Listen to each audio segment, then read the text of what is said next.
Ours too. Thank you very much for your time. We have just a few questions. Good, sure. First of all, you are in Johnson City tonight to support Republicans across Tennessee. Correct. Mostly Senate candidate Marsha Blackburn. She is a fantastic woman, Marsha. I've known her for a long time. As you know, I've been in Tennessee a lot. We won by a lot, I think 26 or 28 points. And Marsha's been there for so long with us, and she's going to help us so much. We need the votes because if you look at what they're doing in the Supreme Court, if you look at what they're doing to us on trade, the other side, meaning they want literally bad trade deals, they want open borders, crime pours in. She will be incredible. She'll be a tremendous, solid vote for us, and it's very important. And her opponent would be a disaster for us. You'd always vote with Schumer and Pelosi and Maxine Waters and that group, and there'll never be a time when he votes for us.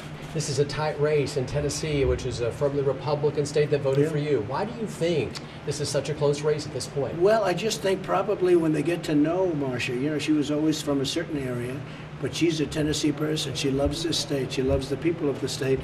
And also he was known. He was pretty well known. But you take a look at your Second Amendment, he'll do damage to that. You take a look at trade, he'll do tremendous damage to that. Raise your taxes, she's going to lower taxes. We're going to be lowering taxes again. So really Marsha will be, I think she's just going to be outstanding, and she's a good person. Mr. President, today you announced the new trade deal, and did it from the Rose Garden.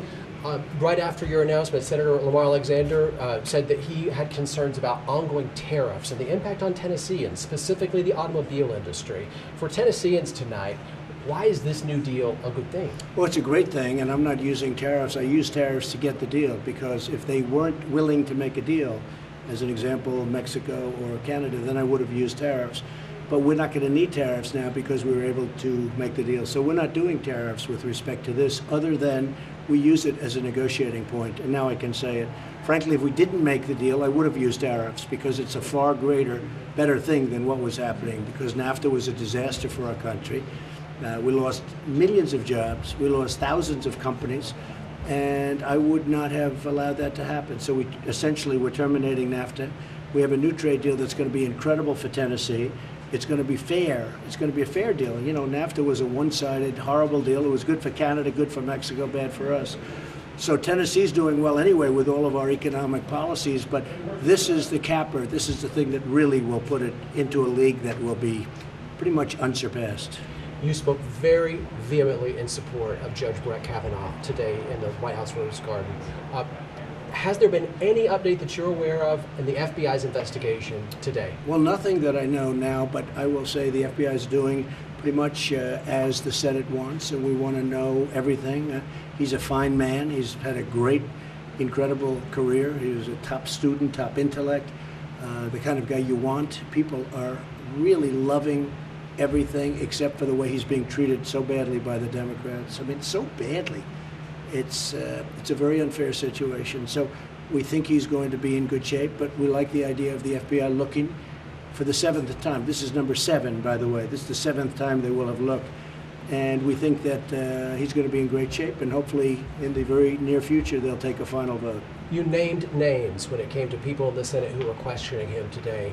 What do Americans need to take from your approach to that news conference today, where you called people out? Well, I did call people. You look at Blumenthal, where he was a person that said he went to Vietnam and he was a great war hero. He was never in Vietnam, and yet he's standing up there saying we want honesty, we want all sorts of things, all good things. But you take a look, he talks about transparency. I mean, here's a guy who literally for 15 years talked about the fact that he was a great hero in the Vietnam War, that comrades died alongside of him. He was never in Vietnam. And then he's talking about we want honesty. Cory Booker, who was a disgraceful mayor at Newark, New Jersey, he ran it into the ground. And take a look what he said when he wrote stories when he was in high school and college about his relationship to women. Just take a look at what he said. You know what I'm talking about. Or take Dianne Feinstein, where she holds this letter and everything, all information. She holds it till after everything's finished, and then she brings it into the last moment, and then they complain they need more time. This is dishonest stuff.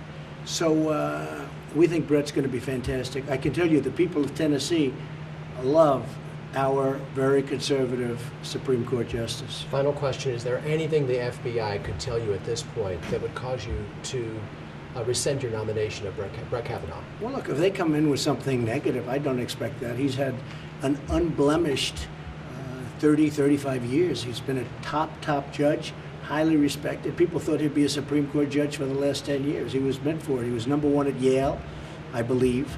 He was #1 at Yale Law School, or right up there. I think he was actually #1, and he's a great student. He's a I feel he's a very compassionate guy. What they did to him and what they did to his family, what they did to his daughters, the things they said, it's just a disgrace. And they shouldn't be allowed to get away with it. Do you have any idea when you'll hear the results of the investigation? I think pretty soon. I think it's going to move along quickly. We want to move it along quickly. They want to take a vote and hopefully get him approved. We did Neil Gorsuch, and that was tough, but not like this. Nothing's been like this. Nobody's ever seen anything. This is just people that want to obstruct the Democrats. They want to obstruct. They want to resist. They run on resist. Just resist. They resist everything. And there are a lot of bad people. When you look at what they did and what they're doing to that family of a man who's a highly distinguished man who's had a tremendous career, it's very sad, actually. What are you going to tell this crowd as you're being pulled from the road? Well, we have a very big crowd. I was told they have like tens of thousands of people that can't get in. And I'm going to tell them that I love this state and that Marsha Blackburn will be a great senator. She's a professional, she's a great person, and she'll always give us the vote because, you know, Tennessee likes what I'm doing. And you see what I'm doing. Even with the trade deal that was announced with Mexico and Canada, this is a great deal for this state, you know, for Tennessee, for the country. But she's going to be a vote for us, and Bredesen will never be voting for us. He's going to vote the way Schumer wants. He's going to be voting the way Nancy Pelosi wants. We don't want that. That's not what we want. We have to have somebody that takes our agenda, because we have a tiny majority. But literally, I always say it's a majority. If somebody has a cold, if somebody's not feeling well, you don't take the vote. You know, we have one person missing, and it's we have to wait around. We need more people, and she will be a great senator. President Trump, thank you for your time. Thank you. Really Thank you appreciate very your time much. with local television as well. I appreciate it. Thank you, sir. Thank you. Thank you Enjoy very it. much. Thank you.